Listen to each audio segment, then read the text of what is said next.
நம்ம சக்தியும், ஜனனியும் இப்பதான் சேஃபா இருக்காங்க அப்படிங்கிற மாரி நெனச்சு, எல்லாருமே கொஞ்சம் சந்தோஷமா இருந்துட்டு இருந்தோம். ஆனா கடைசியில இப்படிப்பட்ட ஆபத்துகள் வரும் அப்படின்னு கொஞ்சம் கூட எதிர்பார்க்கவே இல்ல.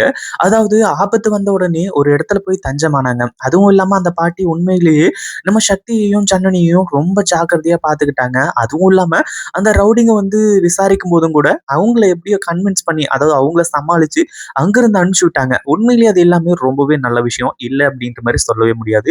ஆனா அதே சமயத்துல இப்ப என்ன ஆகுது அப்படின்னு பாத்தீங்கன்னா, ஒரு பக்கம் நம்ம சக்தியையும், ஜனனியையும் தீர்த்து கட்டணும் அப்படின்றதுக்காக ஏற்பாடுகள் சூப்பரா நடந்துட்டு இருந்தது மட்டும் இல்லாம, இப்போ கடைசியில இன்னைக்கு அவங்களோட கதைய முடிச்சே ஆகணும் அப்படின்ற மாரி சொல்லி, ரவுடிங்க எல்லாருமே உட்கார்ந்துட்டு இருக்கக்கூடிய அளவுக்கு இப்போ எல்லாமே வெறித்தனமா அங்க போயிட்டு இருக்கு. இன்னொரு பக்கம் நம்ம நந்தினியும், அடுத்ததா ரேணுகா 2 பேரும் இப்போ கோவிலுக்கு போறதா பொய் சொல்லிட்டு, அதாவது குலதெய்வ கோயிலுக்கு போறதா பொய் சொல்லிட்டு, நேரா கிளம்பி ஹாஸ்பிட்டலுக்கு போயிருக்காங்க. எதுக்காக அப்படின்னு பார்த்தீங்கன்னா, நம்ம ஈஸ்வரி அக்காவ பார்க்கறதுக்காக தான். அதாவது அந்த டாக்டர் முன்னாடியே சொல்லிட்டாங்க. இன்னும் 24 மணி நேரத்துல கண்டிப்பா கண் முழிச்சுருவாங்க அப்படிங்கிற மாரி சொல்லி. பட் இருந்தாலும் எந்த ஒரு விஷயமும் வெளிய போயிடக்கூடாது அப்படின்றதுக்காக அந்த டாக்டரும் ரொம்ப சீரியஸா இத வச்சுக்கிட்டு இருக்கிறது மட்டும் இல்லாம, அடுத்ததா அதாவது ரூம்குள்ள கூட்டிட்டு போயிட்டு இந்த விஷயத்த பத்தி சொன்னாங்க. 24 மணி நேரத்துக்குள்ள கண்டிப்பா கண் முழிச்சுருவாங்க அப்படின்ற மாரி சொல்லி. அப்போ கண்டிப்பா ஈஸ்வரியோட அந்த ஒரு மாஸ் என்ட்ரிய எல்லாருமே எதிர்பார்த்து தான் ஆகணும். ஏன்னா, அவங்க இவ்வளவு நாள் இல்லாம இருந்தாங்க. அடுத்ததா அவங்க இப்ப எப்படி இருக்காங்க? என்ன ஏது? அது வேற கொஞ்சம் புரளி எல்லாம் கிளம்பிட்டு இருக்கு இல்லையா? அதாவது அடுத்ததா ஈஸ்வரியா இங்க களமிறங்க போறது தேவயானி அப்படிங்கிற மாரி சொல்லி, இது ஒரு பக்கம் போயிட்டு இருக்கும்போது, அடுத்தடுத்து மிகப்பெரிய பிரச்சனை எல்லாமே போயிட்டு இருக்கு. ஏன்னா, இந்த அறிவுக்கரசியும், அதே மாரி அ அடுத்ததா அந்த முல்லை. இவங்க 2 பேரும் சாதாரண ஆட்களா அப்படின்னு கேட்டீங்கன்னா, கண்டிப்பா கிடையாது. எப்படியாச்சும் அடுத்தடுத்த விஷயங்கள்ல இவங்க என்ன பண்றாங்க, ஏது பண்றாங்க அப்படின்றது எல்லாத்தையுமே தெரிஞ்சுக்கணும். இவளுக்கு போற போக்கே சரியில்லையே அப்படின்ற மாரி சொல்லி, ஒரு மிகப்பெரிய ஷாக்கிங்ல இருந்துட்டு இருந்தாங்க. ஆனா கடைசியில ஆட்கள வச்சு இப்படி ஃபாலோ பண்ணுவாங்க அப்படின்னு கொஞ்சம் கூட எதிர்பார்க்கவே இல்ல. ஒரு பக்கம் ஈஸ்வரியோட உயிருக்கும் இப்போ மிகப்பெரிய ஆபத்து இருக்கு. அதே மாரி நம்ம சக்தி, ஜனனி இவங்களோட உயிருக்கும் மிகப்பெரிய ஆபத்து இருக்கு. இதுல யாரு என்ன பண்ண போறாங்க? உண்மையிலேயே என்னதான் நடக்க போகுது? அப்படின்ற மிகப்பெரிய ஒரு பதட்டம் தான் உருவாகிட்டு இருக்கு அப்படின்னே சொல்லலாம். கண்டிப்பா இந்த விஷயத்தெல்லாம் கொஞ்சம் கூட எதிர்பார்த்திருக்கவே முடியாது.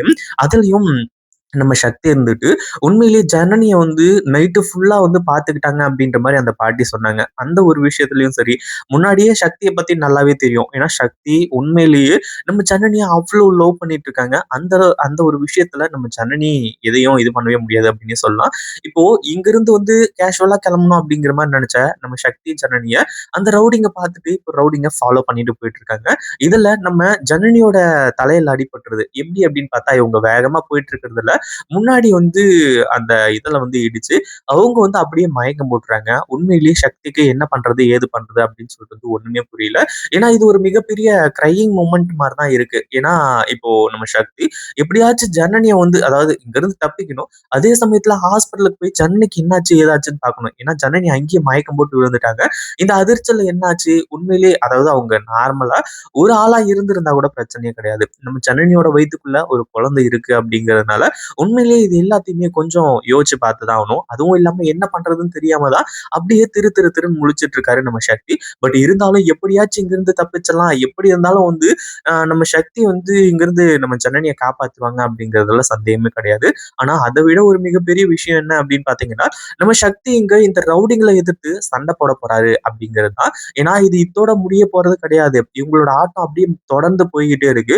இதுல அடுத்தடுத்து அதாவது ரொம்ப கிரையிங் மூமெண்ட் வராம தடுக்கணும் அப்படின்னா, நம்ம சக்தி இவங்கள எதிர்த்து போராடி தான் ஆகணும். வேற வழியே கிடையாது. இப்பதான் உண்மையிலேயே என்ன நடக்குது, ஏது நடக்குது அப்படின்றது எல்லாத்தையுமே நம்ம சக்தி தெரிஞ்சுக்க போறாரு.